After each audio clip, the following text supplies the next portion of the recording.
Hello friends, welcome to Studies Park YouTube family. आज हम लोग शुरू करेंगे राइट टू इन्फॉर्मेशन एक्ट 2005। दोस्तों, शुरू करने से पहले मैं बताना चाहूँगा कि जब यह वीडियो आप पूरा देख लें तो इसका टेस्ट आप दे सकते हैं। हमारा टेलीग्राम चैनल है studies park UPSC ESIC deputy director के नाम से, उसको ज्वाइन कर लीजिएगा और वहाँ आपको इसका टेस्ट का लिंक मिलेगा जिस पर आप टेस्ट लगा सकते हैं। और उस टेस्ट को देने से फ़ायदा यह है कि ओवरऑल जितने भी स्टूडेंट उसमें पार्टिसिपेट होते हैं उसमें आपकी रैंकिंग होती है, साथ ही साथ आंसर की मिलता है और आपका कॉन्फिडेंस लेवल बढ़ता है। वैसे मैं डिस्क्रिप्शन में नीचे लिंक दे दूंगा टेस्ट का, लेकिन रिक्वेस्ट है कि आप उस चैनल को ज्वाइन कीजिए और वहाँ पर आपको बहुत सारा मटेरियल भी मिलेगा, स्टडी मटेरियल, वीडियोज़ वगैरह। फर्स्ट क्वेश्चन से दोस्तों, इस क्वेश्चन को डील करने से पहले मैं आपको कहना चाहूँगा कि इस टाइप के क्वेश्चन को सॉल्व करने से पहले आपके पास कॉन्सेप्ट का क्लियर होना ज़रूरी होता है। तो हम सिर्फ एग्जाम्पल के लिए इस क्वेश्चन को डील करेंगे और आगे क्वेश्चन बनाने से पहले कॉन्सेप्ट को डील करेंगे। क्वेश्चन है, how many types of public authorities are there? कितने प्रकार के पब्लिक अथॉरिटीज़ होते हैं? तो यहाँ पे ऑप्शन दिया गया है, इस ऑप्शन को देखिएगा तो दो तरह के पब्लिक अथॉरिटीज़ होते हैं। एक होता है सेंट्रल पब्लिक अथॉरिटीज़ एंड एक होता है state public authorities. Central public authorities and state public authorities, ये दो तरह के होते हैं, इसलिए इसका आंसर हो जाएगा करेक्ट 4। मैंने इस क्वेश्चन का आंसर आसानी से कैसे दे दिया, क्योंकि कॉन्सेप्ट क्लियर था। इसलिए चलिए आगे बढ़ते हैं और हम इस क्वेश्चन को डील करेंगे विद कॉन्सेप्ट। कॉन्सेप्ट क्लियर हो जाता है फिर हम आगे पीछे आकर इसको क्लियर करेंगे। शुरू करते हैं RTI एक्ट 2005 से। RTI एक्ट जो है ये पास कब हुआ था? तो ये सबसे पहले लोकसभा में 11 मई 2005 को पास हुआ था, राज्यसभा से 12 मई 2005 को पास हुआ था और प्रेसिडेंट ने 15 जून 2005 को अपना अप्रूवल दिया था। लेकिन यह इफ़ेक्टिव हुआ 12 अक्टूबर 2005 से। आप बोलेंगे कि 15 जून 2005 को जब प्रेसिडेंट ने अप्रूवल दे दिया तो इफ़ेक्टिव 12 अक्टूबर 2005 को क्यों हुआ, 120 दिन लेट?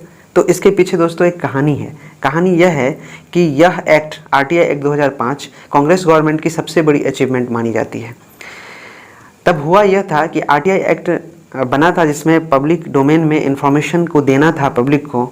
उसके लिए गवर्नमेंट की जो अथॉरिटीज़ हैं, गवर्नमेंट की जो बॉडीज़ हैं, गवर्नमेंट के जो कर्मचारी पदाधिकारी थे वो रेडी नहीं थे। उनको 120 दिन का टाइम दिया गया कि आप इस एक्ट को पढ़िए, अच्छे से ट्रेंड होइए, सबको ट्रेनिंग दी गई और साथ ही साथ अपने ऑफिस को और ऑफिशियल्स को, बॉडीज़ को यह इंस्ट्रक्शन दिया गया कि इस एक्ट के अकॉर्डिंग आप अपने ऑफिस के जितने भी डॉक्यूमेंट्स हैं या फिर जो भी रिक्वायर्ड है उसको अरेंज कर लीजिए ताकि सिस्टमेटिक वे में यह एक्ट लागू हो सके। इसीलिए 120 दिन बाद इसको इफेक्ट में लाया गया। ये छोटी कहानी थी, याद रहेगा आपको। बस आपको की पॉइंट याद रखना है कि लोकसभा में 11 मई से पास हुआ था, राज्यसभा में 12 मई को और प्रेसिडेंट ने 15 जून 2005 को अपना अप्रूवल दिया था। जब पूछा जाएगा कि इफेक्टिव कब से हुआ था तो हमारा आंसर हो जाएगा 12 अक्टूबर 2005 को, प्रेसिडेंट के अप्रूवल के 120 दिन बाद। RTI एक्ट 2005 क्या पावर देता है? तो यह सिटीजन्स ऑफ इंडिया को पावर देता है इंफॉर्मेशन सीख करने का। और किससे? तो पब्लिक अथॉरिटीज़ से। इसके अंतर्गत प्राइवेट अथॉरिटीज़ नहीं आते हैं, याद रखिएगा। गवर्नमेंट की जितनी भी बॉडीज़ है, यूनिट है, गवर्नमेंट के जितने भी ऑफिसेज हैं, पब्लिक अथॉरिटीज़ हैं, उससे हम इंफॉर्मेशन सीख कर सकते हैं। इसमें प्राइवेट कंपनियों को बाहर रखा गया है, ये इसके दायरे में नहीं आते हैं। क्वेश्चन पूछ लिया जाता है। आगे बढ़ते हैं। अब आपके मन में आएगा कि सर 2005 के बाद जब हमें यह पावर मिला, क्या 2005 से पहले सिटीजन ऑफ इंडिया को यह अधिकार नहीं था कि? तो मेरा आंसर होगा हाँ, था पावर। लेकिन यह पावर डायरेक्ट RTI के नाम से नहीं था, इसका नाम चेंज था। वो आर्टिकल 19 सब क्लाउज 1A में दिया गया था, जिसको बोलते हैं right to freedom of speech and expression, जिसका मतलब होता है right to receive information. Okay, indirectly रूप में भारत का संविधान, कॉन्स्टिट्यूशन ऑफ इंडिया, यह अधिकार पब्लिक को दी हुई थी, सिटीजन को दी हुई थी आर्टिकल 19 सब क्लाउज 1A के तहत, right to freedom of speech and expression के तहत राइट टू रिसीव इंफॉर्मेशन का। वहीं आर्टिकल 21 में भी राइट टू लाइफ का प्रोविज़न था। तो राइट टू लाइफ का मतलब होता है राइट टू नो। जब right to know, right to life से रिलेटेड है, जीवन से रिलेटेड है, तो क्या सोचना जानने का अधिकार नहीं है हमें? है। इसीलिए आरटीआई एक्ट 2005 से पहले आर्टिकल 19 सब क्लॉज 1A और आर्टिकल 21 के तहत सिटीजन ऑफ इंडिया को अधिकार था सूचना प्राप्त करने का। ठीक है, आगे बढ़ते हैं। अब हम कुछ महत्वपूर्ण सेक्शंस को डील करेंगे। अभी तक बैकग्राउंड को जान रहे थे हम लोग। देखिए, section 3, section 5, section 6, section 7, section 8 को डिस्कस करेंगे। आप बोलेंगे सर सेक्शन 4 यहाँ से गायब है, उसको आगे हम लोग डील करेंगे। पहले जो महत्वपूर्ण है इसको देखते हैं। Section 3, section 5, section 6, section 7, section 8 को। 3 क्या कहता है आरटीआई एक्ट 2005 के तहत? कहता है कि जो इन्फॉर्मेशन सीक करेगा, कौन करेगा, राइट टू हुम, किसे यह अधिकार है? तो सेक्शन 3 कहता है टू सिटीजन्स ऑफ इंडिया को, जो इंडिया का सिटीजन है उसे यह अधिकार है इन्फॉर्मेशन सीक करने का। ये नहीं कि आप फॉरेनर आकर के बोलेगा कि राइट टू इन्फॉर्मेशन के तहत मुझे अधिकार है, मुझे पब्लिक अथॉरिटीज से इन्फॉर्मेशन चाहिए का। सेक्शन 5 कहता है कि जो इसके लिए उत्तरदायी कौन है, कौन इन्फॉर्मेशन अवेलेबल कराएगा, कौन अधिकारी, ऑफिसर्स अंडर आरटीआई कौन आएंगे? तो इसके अंतर्गत आएंगे एपीआईओ और पीआईओ। एपीआईओ का फुल फॉर्म होता है असिस्टेंट पब्लिक इंफॉर्मेशन ऑफिसर और PIO stand for public information officer. कहीं कहीं फुल फॉर्म भी पूछ लिया जाता है एपीआई को फुल फॉर्म, तो असिस्टेंट पब्लिक इंफॉर्मेशन ऑफिसर होता है। तो सेक्शन 5 के तहत अकाउंटेबल बनाता है एपीआईओ और पीआईओ को कि वो सूचना के अधिकार के तहत सूचना उपलब्ध कराएं। अच्छा, section 5 officers under RTI, APIO plus PIO को हमने रखा है कि ये अकाउंटेबल है इन्फॉर्मेशन अवेलेबल कराने के लिए। लेकिन हम डायरेक्ट एपीआईओ के पास नहीं जाएंगे। अभी क्या है, लोगों के पास लैक ऑफ नॉलेज की वजह से ये पब्लिक अथॉरिटी से नहीं मांगते हैं डायरेक्ट इन्फॉर्मेशन और सीधा चले जाते हैं एपीआईओ के पास, पीआईओ के पास। ऐसा नहीं होना चाहिए। देखिए, सिटीजन्स ऑफ इंडिया को आरटीआई लेने के लिए सेक्शन 5 के तहत उनको यह अधिकार है आरटीआई कैसे लेना है। उनके लिए सिटीजन्स ऑफ इंडिया को सबसे पहले एप्लीकेशन करना चाहिए। एप्लीकेशन आरटीआई डालेंगे वो किसके पास? जिससे लेना है, जिस ऑर्गेनाइजेशन से, पब्लिक अथॉरिटीज़ के पास। ये पब्लिक अथॉरिटीज़ हो सकता है कोई इंस्टीट्यूट हो, कोई मैन्युफैक्चरिंग कंपनी हो, कोई सर्विस प्रोवाइड कराने वाली कंपनी हो, या फिर कोई ट्रेडिंग करती हो कंपनी। इस तरह का जो भी पब्लिक अथॉरिटीज़ है, जो भी गवर्नमेंट बॉडीज़ है, उसको उससे इंफॉर्मेशन सीख करने के लिए सबसे पहले हमें आरटीआई का एप्लीकेशन देना होगा। सबसे पहले हम पब्लिक अथॉरिटीज़ से इंफॉर्मेशन मांगेंगे।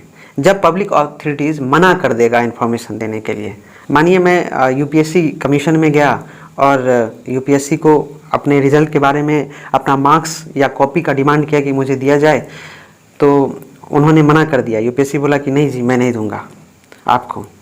इस स्थिति में सिटीजन ऑफ इंडिया या स्टूडेंट जो भी है, वो भी सिटीजन ऑफ इंडिया ही है, उनको एपीआई के पास अपील करना है। ठीक है, और ये एपीआई क्या करेंगे, पब्लिक अथॉरिटीज़ को ऑर्डर देंगे कि आप इनको इन्फॉर्मेशन अवेलेबल कराइए। फिर यूपीएससी क्या करेगा, आपको कॉपी और मार्क्स अवेलेबल करा देगा। सेक्शन 5 के तहत सिटीजन ऑफ इंडिया को क्या करना है, सबसे पहले एप्लीकेशन करना है किसको, जिससे इन्फॉर्मेशन चाहिए उस अथॉरिटी को करना है। अगर ये डिनाई कर जाता है तब क्या करेंगे, ये एपीआईओ के पास जाएंगे और एपीआईओ इसको ऑर्डर देंगे। ऑर्डर देने के बाद यह पब्लिक अथॉरिटीज़ हमें इंफॉर्मेशन अवेलेबल करा देगा। ये रूल है। अच्छा, सेक्शन 6 क्या कहता है, manner of filing application to APIO and PIO. अच्छा ठीक है, हम पब्लिक अथॉरिटीज़ के पास गए, एप्लीकेशन डाले, उन्होंने मना कर दिया, तो हम एपीआईओ या पीआईओ के पास, सबसे पहले एपीआईओ के पास जाएंगे। ये रिजेक्ट करेंगे तब हम जाएंगे पीआईओ के पास। इसलिए मैंने एपीआईओ एंड पीआईओ दोनों लिख दिया है। अब आरटीआई का जो एप्लीकेशन होगा वो कैसा होगा, ये जानते हैं। तो कहा गया है कि आरटीआई का जो एप्लीकेशन कोई भी दे सकता है, वो हैंड रिटन हो सकता है, टाइप फॉर्म में भी हो सकता है, हिंदी में हो सकता है, इंग्लिश में हो सकता है, या any vernacular language, local language कोई सा भी जिसमें आपको आरटीआई चाहिए, आप उस लैंग्वेज में आरटीआई मांग सकते हैं, वर्नाकुलर लैंग्वेज में। साथ ही साथ जो फ़ी है, अभी 10 रुपया फ़ी है, इसको बढ़ाने की बात चल रही है, लेकिन जो अभी फ़ी है 10 रुपया, ये भी पे करना है। बीपीएल परिवार के लोगों को फ़ी पे नहीं करना है, लेकिन जो बीपीएल में नहीं है उन्हें फ़ी पे करना होता है। तो याद रखना है कि सिटीजन ऑफ इंडिया एप्लीकेशन देगा आरटीआई के लिए वो एप्लीकेशन हैंड रिटन भी हो सकता है, टाइप भी हो सकता है, हिंदी में भी हो सकता है, इंग्लिश में भी हो सकता है, या एनी वर्नाकुलर लैंग्वेज में भी हो सकता है। ये एप्लीकेशन फाइलिंग का मैनर है जो सेक्शन 6 बताता है। यह वर्णन सेक्शन 6 में है, याद रहेगा आपको।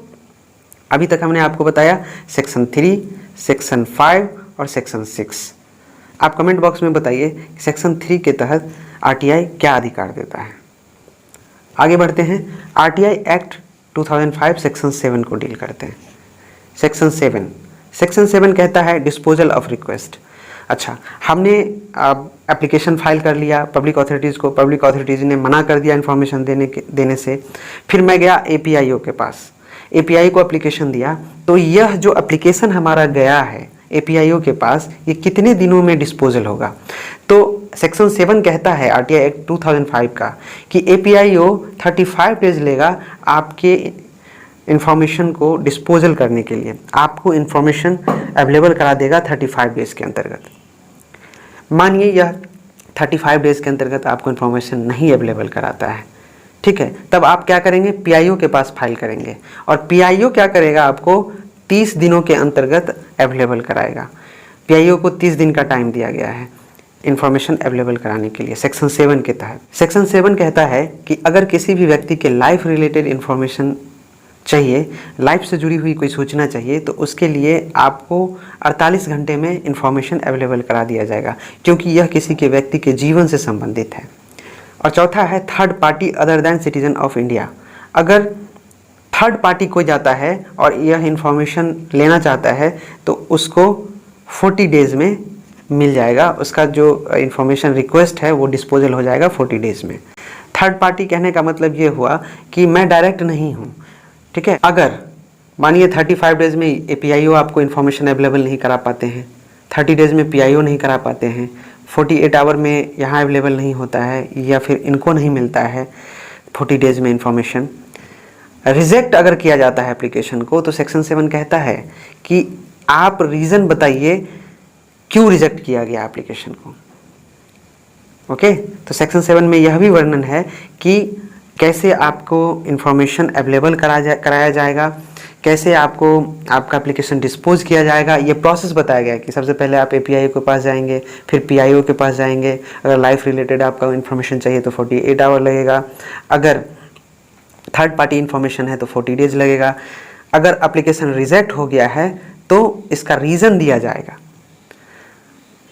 अब छठा कंडीशन आ जाता है, मानिए कि आपने आरटीआई फाइल कर दिया और कोई रिप्लाई नहीं आया, ना 35 डेज़ में आया, पहले ही 35 डेज़ में दिया, उन्होंने कोई रिप्लाई नहीं किया, ना रिजेक्ट किया, ना आपको इन्फॉर्मेशन दिया, और टाइम लैप्स हो गया, लैप्स ऑफ टाइम या नो रिप्लाई, कोई रिप्लाई ही नहीं दिया, वो आप कहेगा जी मेरा दादागिरी है, मैं आपको नहीं दूंगा इन्फॉर्मेशन, और कोई रिप्लाई आपको नहीं मिलता है, तब आप के पास अपील करने का अधिकार आ जाता है, right to appeal under section 49 constitution of India के तहत। सेक्शन 19 के तहत आपको अपील करने का अधिकार देता है। समझ में आ गया? जब यह सब डिनाई कर गया, यहाँ पर से कोई आपको कुछ नहीं अवेलेबल कराए, कोई रिप्लाई नहीं मिला, तब अपीलेंट अथॉरिटी के पास आप अपील कर सकते हैं सेक्शन 19 के तहत। यह भारत का संविधान आपको अधिकार देता है। लेकिन सेक्शन 7 जो है सिर्फ ये प्रोसीजर बतलाता है कि आपका जो एप्लीकेशन है कैसे कैसे डिस्पोज होगा, ये याद रखना है आपको। डिस्पोजल ऑफ रिक्वेस्ट, आप पूछ लिया जाए कि सेक्शन 7 किस चीज़ से रिलेटेड है, आप बोल दीजिएगा डिस्पोजल ऑफ रिक्वेस्ट, और यह रिक्वेस्ट कैसे डिस्पोज होगा उसका तरीका बता दिया गया है और आप अच्छे से समझ गए होंगे। आगे बढ़ते हैं, सेक्शन 8 क्या कहता है। सेक्शन 8 एग्जेम्पशन फ्रॉम डिस्क्लोजर, इसको शॉर्ट फॉर्म में हमने बनाया है NFIT PCCI। NF का मतलब हो गया नेशनल फॉरबिडन, I का मतलब हो गया इंफॉर्मेशन इन्वेडिंग पॉलिसी, T का मतलब हो गया ट्रेड सीक्रेट पेटेंट, P का हो गया प्रिविलेज ऑफ पार्लियामेंट, C का हो गया कैबिनेट पेपर्स, C का हो गया कॉन्फिडेंशियल फॉर्म, उसके बाद हो गया I का इंफॉर्मेशन रिगार्डिंग इन्वेस्टिगेशन। देखिए सेक्शन 8 कहता है कि कुछ ऐसी सूचनाएं हैं जिन्हें इस RTI के दायरे से बाहर रखा गया है, और रखना भी चाहिए, क्योंकि RTI एक्ट का इतना मिसयूज होने लगा है कि लोग अननेसेसरी चीज़ों को मांगने लगे हैं। अब क्या होगा, देखिएगा RTI 10 रुपये लगता है और लोग क्या करेगा, पूछेगा कि प्रधानमंत्री मोदी जी घूमने कहाँ कहाँ गए, इसका आप हमको इन्फॉर्मेशन दीजिए, जिसका कोई लेना देना नहीं है इससे। अब पर्सनल इन्फॉर्मेशन मांगने लगते हैं, बोलते हैं प्रधानमंत्री जी कौन कौन सा कपड़ा पहनते हैं। ये कोई तरीका है मांगने का? इसीलिए ये मैंने बस ऐसे मजाकिया तौर पे बोल दिया है, लेकिन एग्जेम्पशन फ्रॉम डिस्क्लोजर देश की सिक्योरिटी से जुड़ा मामला है। अब कोई उठेगा बोलेगा कि बताइए कि हमारे जो गुप्तचर है, हमारा इन्वेस्टिगेटिंग ऑफिसर है, देश के किस किस हिस्से में काम कर रहा है, ये मुझे बताइए। तो क्या यह सूचना देना पब्लिक डोमेन में सही बात है? नहीं, क्योंकि इससे हमारी सिक्रेसी मेंटेन नहीं होगी, ये सिक्रेसी खत्म हो जाएंगी। ठीक है, इसीलिए कुछ ऐसी चीज़ें हैं जिनको सेक्शन 8 जो है बार करता है, एग्जेम्प्ट करता है इस सूचना को डिस्क्लोज करने से। कहता है national forbidden security by law.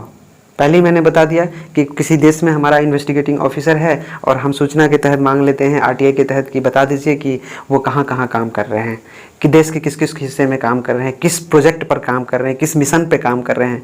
इन सब चीज़ों को इससे बाहर रखा गया है। दूसरा है information invading policy of individuals, और किसी व्यक्तिगत इंफॉर्मेशन को भी आपको साझा नहीं किया जाएगा, इसको भी बाहर रखा गया है। उसके बाद है trade secret patent formula share, मतलब ये ट्रेड सीक्रेट पेटेंट फार्मूला जो है इसको भी इस सेक्शन 8 के तहत एग्जेम्प्ट किया हुआ है। आप ट्रेड सीक्रेट को, कॉपीराइट को आप इंफॉर्मेशन के तहत आरटीआई एक्ट के थ्रू नहीं मांग सकते हैं। मानिए कोई कोका कोला कंपनी है, अब वो कोक बनाती है, आप उससे मांग लीजिए कि आप कोका कोला बनाने का फार्मूला बता दीजिए, आप कैसे बनाते हैं, तो वो देगा? नहीं देगा, क्योंकि ये उसके ट्रेड सीक्रेट से जुड़ा हुआ, पेटेंट से जुड़ा हुआ मामला है। अगर वो दे देगा तो वो तो खुद ही लुट जाएगा बेचारा, फिर आप बना लीजिएगा ट्रेड उसके जैसा, दूसरा कोका कोला शुरू कर दीजिएगा। और हुआ भी था, इंडिया में एक कोक आती थी, उसका नाम मुझे याद नहीं है, एक ड्रिंक आती थी, कोका कोला के कंपटीशन में आई थी। गवर्नमेंट ऑफ इंडिया उसको कम्पीट नहीं कर पाई क्योंकि कोका कोला का फार्मूला इंडिया के पास नहीं था, गवर्नमेंट ऑफ इंडिया के पास। तो उन्होंने कोका कोला को कहा कि भाई मुझे तुम अपना फार्मूला बताओ, तो इन्होंने मना कर दिया कोका कोला कंपनी, और ये देश छोड़कर चले गए थे। बाद में आए, फिर शुरू किया गया जब लिबरलाइजेशन वगैरह हुआ, जब इन्हें हमने छूट दिया कि नहीं आओ, तुमको अब परेशान नहीं करेंगे, तुम्हारा फार्मूला नहीं लेंगे। तो ये ट्रेड सीक्रेट है, पेटेंट, फार्मूला, कॉपीराइट्स, ये सब अधिकार को सुरक्षित रखा गया है और सेक्शन 8 के तहत इसे साझा नहीं किया जाएगा, इसको डिस्क्लोज नहीं किया जाएगा।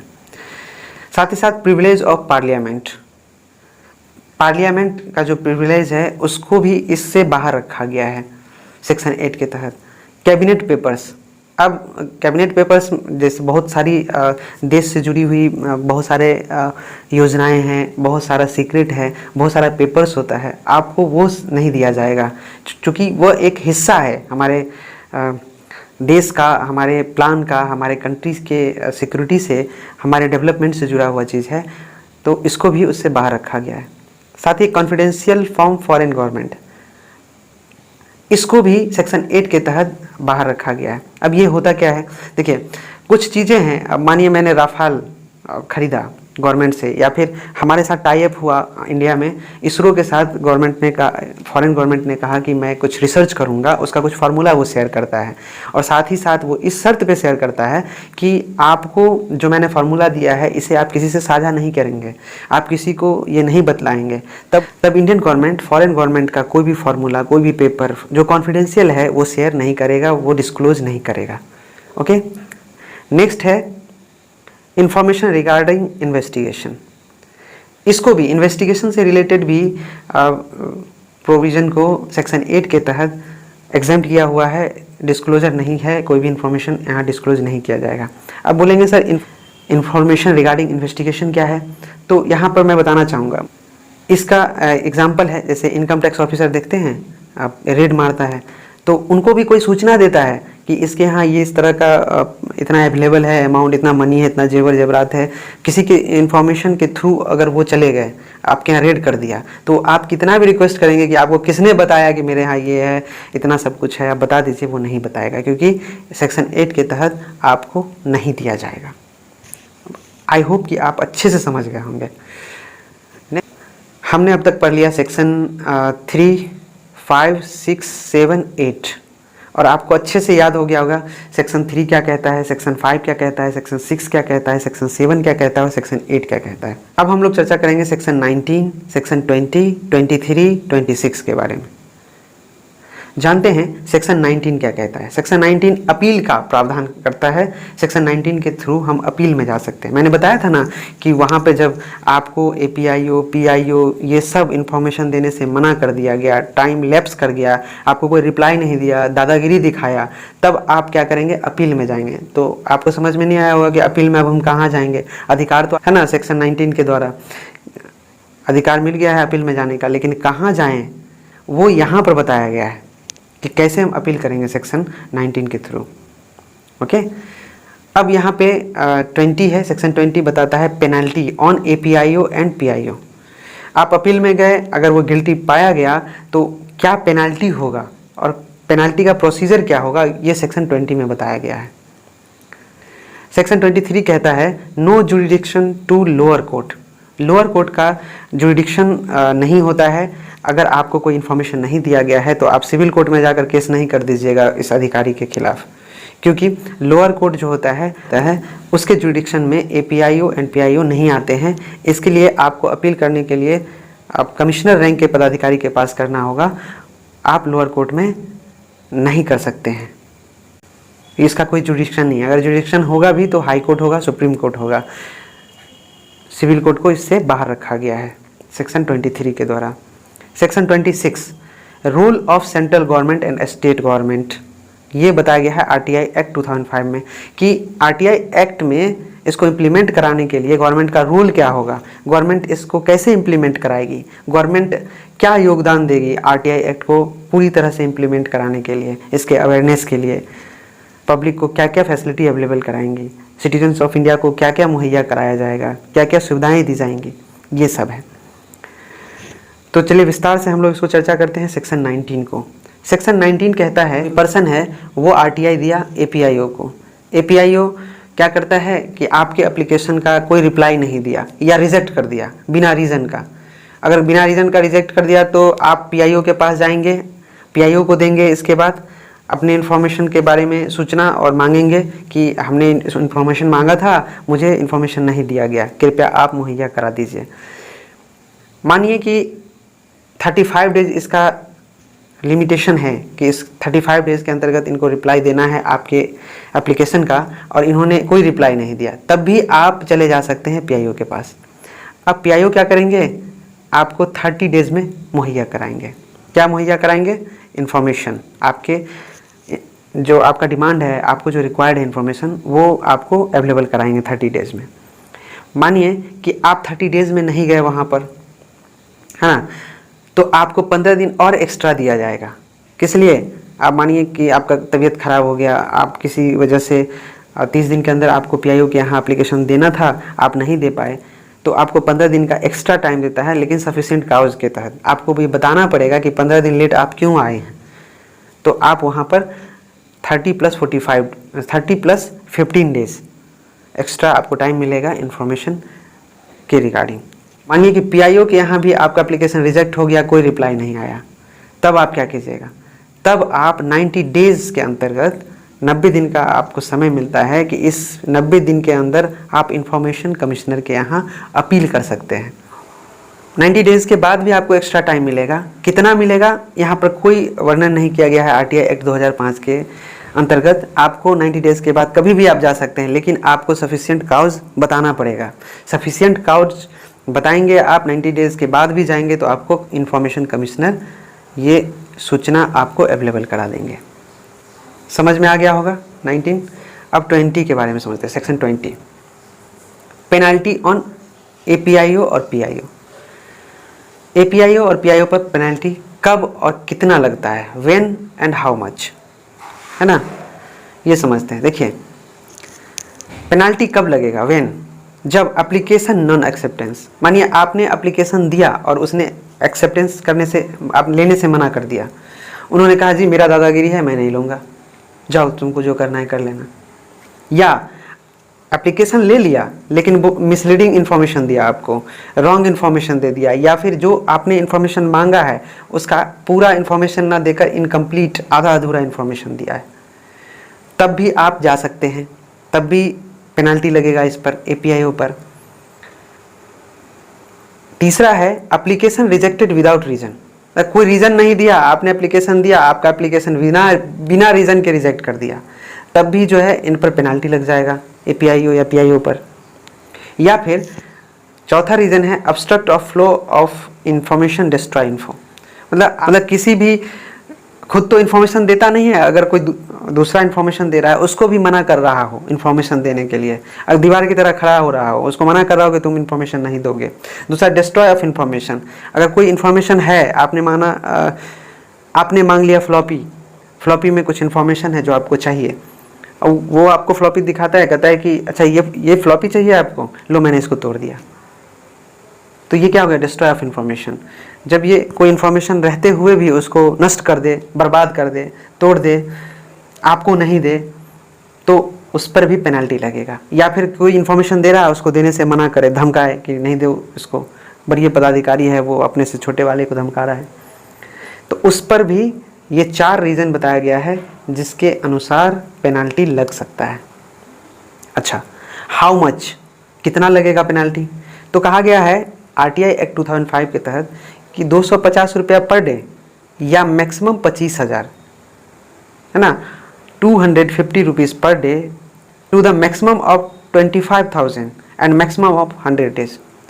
कब तक लगेगा 250 रुपये प्रतिदिन? मैक्सिमम 100 दिन तक लगेगा, या 25,000 रुपया मैक्सिमम है, 25,000 रुपये लगेगा, या 100 दिन तक लगेगा, या 250 रुपये प्रतिदिन लगेगा, जब तक जितना दिन वो लेट करेगा। 100 दिन के बाद नहीं लगेगा, याद रखना है।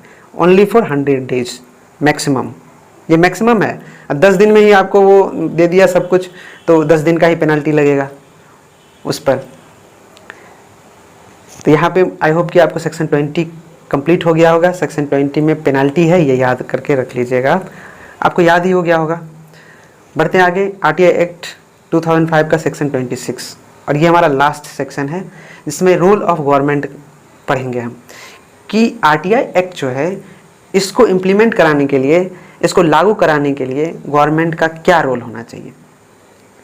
तो कहा गया है इसमें dissemination of related to RTI, user guideline, PIO details, awareness programme, government officers training, public authorities, जिसको शॉर्ट में हमने बनाया है FAT formula. FAT stands for F for fairness, A for accountability, T for transparency या accountable.